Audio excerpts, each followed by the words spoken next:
بسم اللہ الرحمن الرحیم۔ گمنام ہیرو کے معزز ناظرین، السلام علیکم۔ آئیے چلتے ہیں کہانی کی طرف۔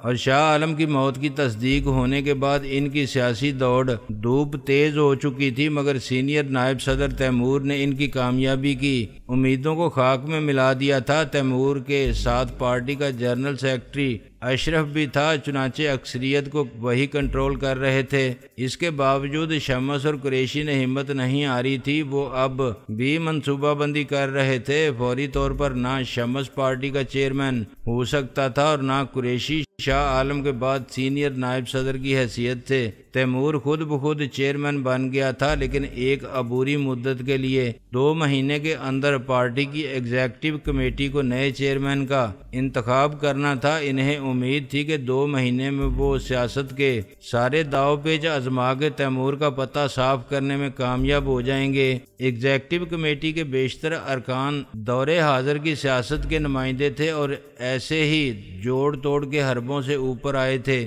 ہر سطح پر عہدوں کی خرید و فروخت کا یہ نظام اس طرح پختہ ہو چکا تھا جیسے سرکاری محکموں میں رشوت اور بدعنوانی کا نظام۔ بدنام صرف پولیس اور کسٹم جیسے محکمے تھے، ورنہ رشوت کی جڑیں سرکاری ادارے سے معاشرے کے ہر طبقے کی جڑوں تک پھیل گئی تھیں۔ رشوت لینے اور دینے کے قواعد و ضوابط، طریقے اور قاعدے، وسیلے اور ذریعے، ریٹ اور فارمولے سب ایک غیر تحریری مگر مستند اور تسلیم شدہ کوڈ کی صورت میں ہر جگہ موجود تھے۔ چھوٹے اخبارات کے غیر معتبر سمجھے جانے والے صحافی سخت مشکل میں پڑتے تھے، جن کے سچ کو سچ سے بڑا جھوٹ قرار دیا جاتا تھا۔ وہ کسی کو منہ دکھانے کے قابل نہیں رہے تھے اور اس ڈر سے رپوش ہو گئے تھے کہ شمس اور قریشی جیسے لوگ یا پارٹی کے جوشیلے اور جذباتی کارکن انہیں بھی مار مار کے شہید نہ کر دیں۔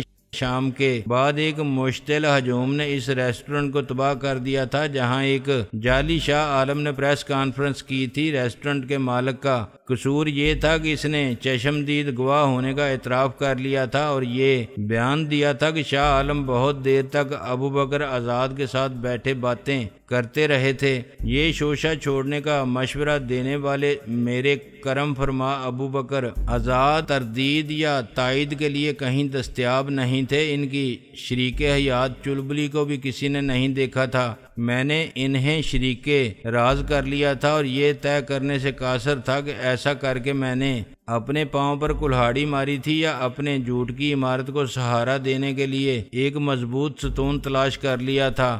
یہ بات اس سے بھی زیادہ ناقابل فہم تھی کہ ابو بکر آزاد جیسے شخص نے کیا سوچ کے میرے سر پر دست شفقت رکھتے ہوئے میری رہنمائی کی تھی، اتنی آسانی سے کیوں مجھے اجازت دے دی تھی کہ میاں تم ڈبل رول والا ڈرامہ کرنا چاہتے ہو؟ گویا بھائی ضرور کرو، ہم بتائیں گے کیسے چلے گا یہ ڈرامہ، بڑا مزہ آئے گا اگر تم یوں کرو۔ اس کے بعد وہ غائب ہو گئے تھے۔ اب یہ ہو سکتا تھا کہ وہ اچانک کلے میں پان دبائے چلبلی کے ساتھ افشاں خزاں کہیں بھی نمودار ہو جائیں، چھڑی گھما کے کہیں کہ بھائی کیا قصہ ہے یہ، آخر ہمارا نام بھی ہے۔ گویا چشم دید گواہوں میں قسم چلبلی کی واقعی ایک جعل ساز ملا تھا ہمیں۔ ہم نے کہا کہ بھائی تم ہو شاہ عالم تو اعلان کر دو ابھی ایک پریس کانفرنس میں، ہمیں کیا ایک چھوڑ 10 آ جائیں مقابلے پر۔ خود کو شاہ عالم کہنے والے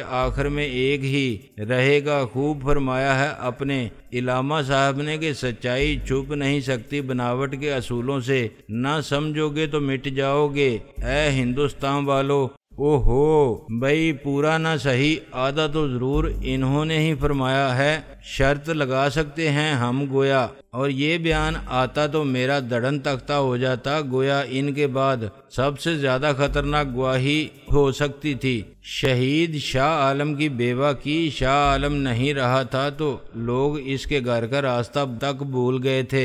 عقیدت و احترام، خلوص اور وفاداری کے جذبات کے خزانے لٹانے والے جو اس کے حضور دن رات حاضری دیتے تھے اور اس کے سامنے کتے کی طرح دم ہلانے کا اعزاز حاصل کر کے سرخرو ہوتے تھے، اپنا قبلہ بدل چکے تھے۔ شاہ عالم کی بیوی پہلے بھی غیر اہم تھی اور بیوہ ہو جانے کے بعد اس کا وجود ہی صفر ہو گیا تھا۔ پہلے وہ اسپتال میں تھی اور ڈاکٹرز کہتے تھے کہ وہ فرتے غم سے سکتے کی حالت میں ہے، لیکن میں جانتا تھا کہ یہ جھوٹ ہے۔ شاہ عالم کی زندگی میں رکشی کی حیثیت شریک حیات سے زیادہ اس کی قید شریعت میں آ جانے والی عورت جیسی تھی۔ ایک عام عورت اپنے شوہر کی محبت پر اپنا مکمل تصرف رکھتی ہے اور کامیاب ازدواجی زندگی کا تصور دونوں طرف سے جذباتی اور جسمانی وفاداری کے معاہدے پر ایمانداری سے عمل کرنے کا نام ہے۔ کوئی عورت کاروبار محبت میں اپنی اجارہ داری کو اپنا حق سمجھتی ہے اور یہ برداشت نہیں کر سکتی کہ شوہر ایک پرائیویٹ لمیٹڈ کمپنی بن جائے جس کے شیئرز اوپن مارکیٹ میں خریدے جا سکتے ہوں اور وہ خود محض شیئر ہولڈر بن کے خوش نہیں رہ سکتی۔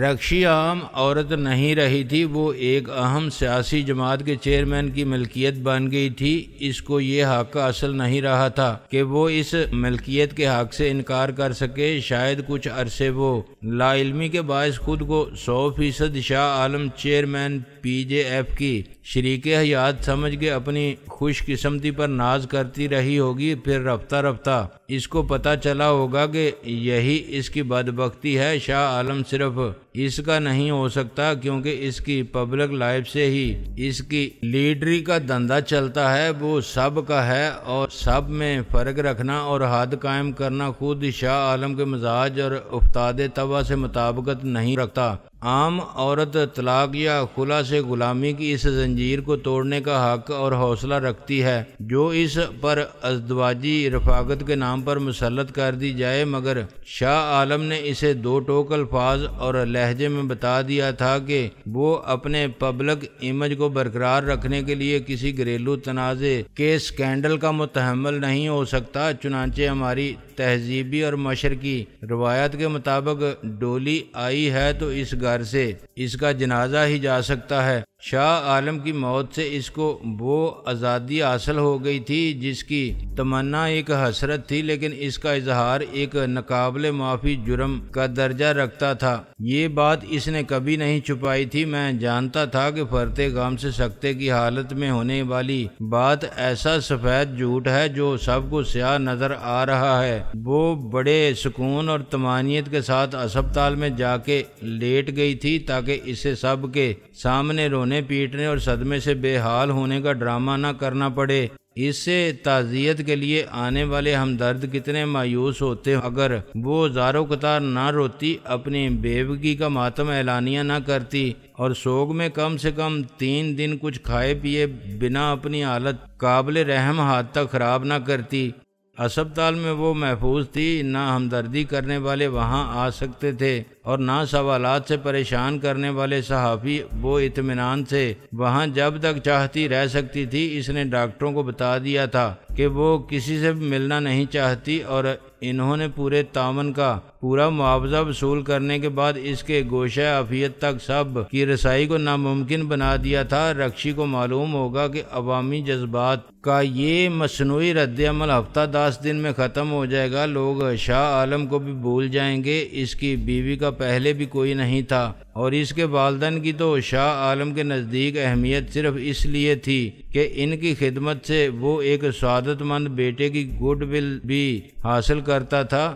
اب وہ بھی نہیں رہے تھے تو شاہ عالم کا مزار اس کے گھر سے زیادہ اہم ہو گیا تھا۔ کسی کو بھی رکشی کے واپس اپنے گھر لوٹ آنے کا علم نہیں ہو سکا تھا مگر استاد رئیس خان کی CID عرف چنڈال چوکڑی، جو خدائی فوجدار ہونے کے ناطے شہر کے حالات کی پل پل خبر رکھتی تھی، مجھے مطلع کیا کہ 10 دن اسپتال کے صحت افزا ماحول میں گزار کے بالآخر شاہ عالم کی حسین بیوہ گزشتہ رات اپنے خانہ ویران میں منتقل ہو گئی ہے۔ اس وقت تک صورتحال ٹھہراؤ کی جانب مائل تھی اور باہر کے حالات کی گرد کے بیٹھنے تک میں بھی خاموش تماشائی کی حیثیت سے حالات کا جائزہ لے رہا تھا اور اپنی اسکیم کی کامیابی کے لیے آخری فیصلہ کن قدم اٹھانے کی پوری تیاری کر چکا تھا۔ خان اعظم مجھ سے ناخوش تھے۔ ان کے خیال میں اپنی مسلسل حماقتوں سے میں نے معاملات کو سلجھانے کے بجائے اتنا الجھا لیا ہے کہ مجھے مشورہ دینا بھی مشورہ ضائع کرنے کے مترادف ہے۔ یہ کیسے ہو سکتا تھا کہ چندہ ان سے متفق نہ ہو مگر وہ میرا ساتھ دینے پر مجبور تھی۔ تقدیر یقیناً میرے فیصلوں کی تائید کر رہی تھی، ورنہ ایسے بہت سے معاملات تھے جو میرے کنٹرول سے باہر تھے۔ سب سے پہلے خود رکشی میرا پول کھول سکتی تھی مگر اس نے خاموشی اختیار کیے رکھی تھی۔ پھر ابو بکر آزاد کا میری رہنمائی فرما کے غائب ہو جانا بالواسطہ طور پر حمایت سے کم نہ تھا، اور تیمور نے اپنی پریس کانفرنس میں میرے زندہ ہونے کی تصدیق کر کے اپنی غیر مشروط وفاداری ثابت کر دی تھی، ورنہ اس پریس کانفرنس میں وہ میری ساری جعل سازی کا بانڈا پھوڑ سکتا تھا۔ اب خان اعظم اپنی پوتی کے ساتھ لوٹ کے اپنے گھر جانا چاہتے تھے، کیونکہ ان کے خیال میں ہم سب کا تیمور کے گھر میں رپوش رہنا قطعی غیر ضروری تھا۔ بالآخر ایک دن اس مسئلے پر ان سے میری بحث ہو گئی۔ خان جی، آخر کیوں جانا چاہتے ہیں آپ اپنے گھر؟ وہاں کون سے بچے رو رہے ہیں آپ کے بغیر؟ وہ مسکرانے لگے۔ میرے بچے ہوتے تب بھی روتے کیوں؟ پھر کیا ہے، کوئی تکلیف ہے آپ کو یہاں؟ نہیں، تکلیف تو اپنے گھر میں بھی ہو سکتی ہے، اور جو کچھ ہو رہا ہے اس میں آرام سے کوئی بھی نہیں ہے، لیکن اپنا گھر کبیر داس فرماتے ہیں، نہ گھر تیرا نہ گھر میرا، ایک مسافر خانہ ہے۔ تو بھی سمجھ لے گا ایک دن اپنے گھر سے آدمی کی کیا مراد ہوتی ہے۔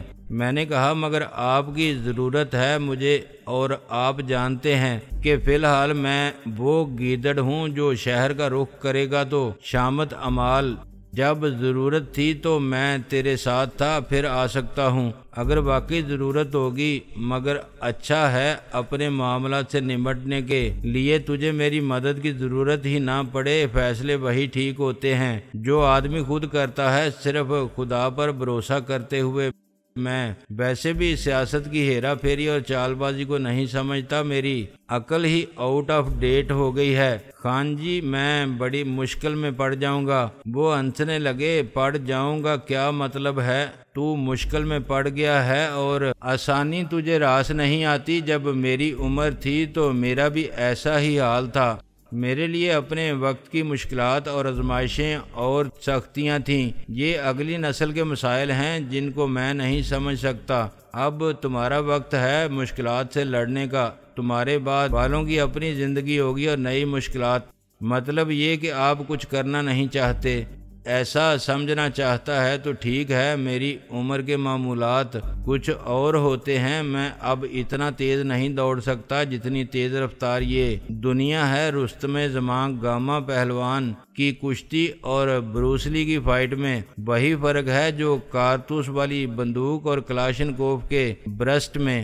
میں ان کا مطلب سمجھ گیا۔ وہ کہنا چاہتے تھے کہ مجھے اپنے جمیلوں میں مت گھسیٹ، یہ عمر اللہ اللہ کرنے کی ہے اور آرام کی ہے۔ ساری عمر کی جدوجہد کے بعد زندگی کے آخری سالوں میں سکون ایک نعمت ہے جو ان کو حاصل تھی، مگر میں نے انہیں گوشہ نشینی ترک کرنے اور عملی سیاست کے خارزار میں ساتھ چلنے پر مجبور کر دیا تھا۔ ان کی عمر کے کسی شخص سے یہ توقع رکھنا زیادتی ہے کہ وہ آج کی دنیا میں آپ کے مسائل کا بار اٹھائے جتنا وہ میرے لیے کر چکے تھے۔ وہی احسان کا ایسا بارے گراں تھا کہ میرا سر جھکا ہوا تھا۔ اس کا صلہ میں یہ دوں کہ انہیں بھی اپنے مصائب کی دلدل میں گھسیٹ لوں۔ الٹا میرا فرض بنتا تھا کہ میں ان کی زندگی کے سکون کو یقینی بناؤں اور انہیں تفکرات سے تحفظ کی ضمانت فراہم کروں۔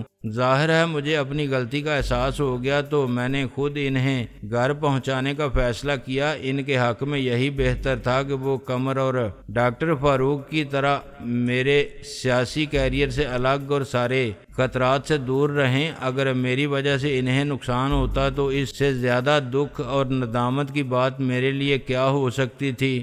تیمور کی فیملی نے شہر کے مضافات میں بڑی لمبی قید تنہائی کاٹی تھی۔ استاد رئیس محمد خان نے اسی گھر کو سب جیل قرار دیتے ہوئے آنے جانے پر ویسی ہی پابندی عائد کر دی تھی جیسی حکومت اپوزیشن کے کسی لیڈر کو اس کے اپنے گھر میں نظر بند کرنے کے بعد عائد کرتی ہے۔ ایسا تیمور کو وفادار رہنے پر مجبور کرنے کے لیے ضروری تھا۔ تیمور کے بیوی بچے یہی سمجھ رہے تھے کہ انہیں خطرے سے محفوظ رکھنے کے لیے شہر کے گھر سے اس ویرانے میں منتقل کیا گیا ہے اور سارے حفاظتی انتظامات انہیں دشمنوں سے بچانے کے لیے ہیں۔ وہ دشمن کون ہیں اور ان کی دشمنی کا نشانہ وہ کیسے ہو گئے کہ ان کا سیاست سے تعلق نہ سیاسی معاملات میں دخل، پھر دشمن ان کو نقصان کیوں پہنچانا چاہتے ہیں؟ یہ اور ایسے بہت سے سوالات کا جواب تیمور بھی نہیں دے سکتا تھا، مگر تیمور اس گھر کا سربراہ تھا۔ بیوی اپنے شوہر سے بحث نہیں کر سکتی تھی اور بچے اپنے باپ سے کسی فیصلے کی مصلحت پوچھنے کے قابل نہیں ہوئے تھے۔ وہ اتنا ضرور جانتے تھے کہ تیمور ایک سیاسی لیڈر ہے اور ان کے سارے ٹھاٹ باٹ اسی لیڈری کی عطا کردہ ہیں۔ ڈرامے کے پہلے ایکٹ کا پردہ گرنے والا تھا۔ مداری کے پہلے کھیل کو دیکھنے والے دم بخود انگشتے بدنداں تصویر حیرت بنے بیٹھے تھے۔ دیکھیے دیکھیے مہربان قدردان، غور سے دیکھیے، سوچیے، غور فرمائیے۔ شاہ عالم ہانگ کانگ میں ہے؟ نہیں، شاہ عالم تو یہاں ہے۔ اس نے لاہور میں عمر دراز کو زہر دے کر ہلاک کر دیا ہے۔ غلط، پھر دیکھیے وہ سنگاپور میں ہے۔ ایک آدمی ایک وقت میں دو جگہ نظر آ رہا ہے۔ تالیاں، وہ یہاں ہے، وہ یہاں نہیں ہے۔ یہ مداری کا کھیل ہے۔ ایک کے دو شاہ عالم ہو گئے، ایک سنگاپور کی فلائٹ سے اترا ہے، دوسرا پہلے سے اسے ریسیو کرنے کے لیے موجود ہے۔ ایک ٹرین سے سفر کر رہا ہے، دوسرا تیمور کی گاڑی میں سڑک کے راستے آ رہا ہے۔ ایک کو ہجوم نے مار ڈالا ہے، دوسرے پر قاتلانہ حملہ ہوا ہے، وہ بچ گیا ہے اور غائب ہو گیا ہے۔ یہ بھی مداری کے جادو کا کمال ہے۔ تالیاں، اور یہ دیکھیے جو مر گیا تھا وہ دفنا دیا گیا تھا، وہ پھر نمودار ہو گیا ہے۔ یہ کیا ہے؟ یہ بھی مداری کا تماشا ہے کیا؟ عالم بالا سے پہلے کوئی بھی سیاستداں اس دنیا میں پریس کانفرنس منعقد کرنے آیا ہے؟ نہیں، ابھی کیسے آ سکتا ہے؟ پھر شاہ عالم کیسے آ گیا؟ ایک آدمی بیک وقت اس دنیا میں اور دوسری دنیا میں وہ زندہ ہے، مگر وہ مر گیا تھا۔ تو مہربان قدردان، یہی ہے مداری کا تماشا، ہاتھ کی صفائی، نظر بندی، جادو کیا ہے؟ یہ دیکھیے، غور فرمائیے، جوک مارتے رہیے۔ مداری یعنی یہ بندہ حقیر فقیر پر تفسیر جو ناصر عظیم تھا، اصلی شاہ عالم بننے والا تھا، 100% شاہ عالم۔ جس کو شک ہو سامنے آئے، تفتیش کرے، تصدیق کرے، 2 آنکھوں سے دیکھے، 4 آنکھوں سے دیکھے، دوربین خوردبین سے دیکھے، سائنسی لیبارٹری ٹیسٹ کرائے، آزما کے دیکھے، ٹھوک بجا کے تسلی کرے، عقل کی کسوٹی پر پرکھ کے سانچ کو آنچ نہیں، پیتل کبھی سونا نہیں ہو سکتا، کوئی اور شاہ عالم نہیں ہو سکتا، یہی شاہ عالم ہے۔ جو نہیں مانتا باڑ میں جائے، اس سے پولیس منوائے گی، پولیس کچھ بھی منوا سکتی ہے۔ استاد رئیس محمد خان اپنی چنڈال چوکڑی کے ساتھ فی الحال رخصت ہو گئے تھے اور تیمور نے بھی فیملی کو واپس اپنے شہر کے فیشنیبل علاقے کی کوٹھی میں واپس لے جانے کا فیصلہ کر لیا تھا۔ اب نہ مجھے اس سے اندیشہ لاحق تھا اور نہ اسے مجھ سے کوئی ڈر تھا۔ ان سب کے چلے جانے کے بعد میں اس کوٹھی میں بالکل اکیلا رہ گیا تھا۔ اس رات میں نے فائنل ایکشن پلان پر 3 حصوں میں عمل کرنے کا فیصلہ کیا۔ 9 بجے موبائل فون کی کال پر میں نے کہا یس۔ دوسری طرف سے رئیس نے کہا ڈاکٹر صفدر شاہ کی فیملی جم خانہ کلب جائے گی رات کو، وہاں کسی کا یوم پیدائش ہے، کوئی برتھ ڈے پارٹی ہے۔ تجھے کیسے معلوم ہوا؟ ابے منکر نکیر نے بتایا ہے، ہمیں سالے صدر امریکہ نے فون کیا تھا۔ میں نے کہا یار خفا کیوں ہوتا ہے؟ اپنی CID کی اطلاع کوئی ٹی وی کی خبر نہیں ہوتی۔ وہ بولا راستے میں ٹائر فلیٹ ہو جائیں گے، تقریباً 9:30 اور 10 کے درمیان 2 ٹائر۔ ویری گڈ، اپنی بابی کو بھی بتا دے۔ یار کیا پھر پٹوانے کا ارادہ ہے؟ قسم اللہ کی تیری باتوں میں آگے ہم نے تو بڑے پیار سے بھابی جان کہہ دیا تھا، ابھی تک چھینکتے وقت دل سے ہائے نکلتی ہے، سوتے میں خراٹے لیتے ہوئے CTC بجتی ہے۔ ایسا پنچ مارا تھا ناک پر، استاد رئیس محمد خان ناک پر مکھی نہیں بیٹھنے دیتے۔ میں نے ہنس کے کہا یار اس کی محبت کا کچھ ایسا ہی انداز ہے، لعنت ایسی محبت پر 100 بار ابھی وقت ہے بیٹے چھوڑ دے اس کا خیال، اول تو وہ تجھ سے شادی کرے گی نہیں، اور کی تو شب عروسی گزرے گی ہڈیوں کے وارڈ میں ہنی مون ٹانگ پر پلاسٹر چڑھا کے بیساکھی پر گھومتے گزرے گا، ایک ٹوٹا بازو گلے میں لٹکا ہوا ہوگا انشاءاللہ، میں نے کہا اور فون بند کر کے چندہ کا نمبر ملایا۔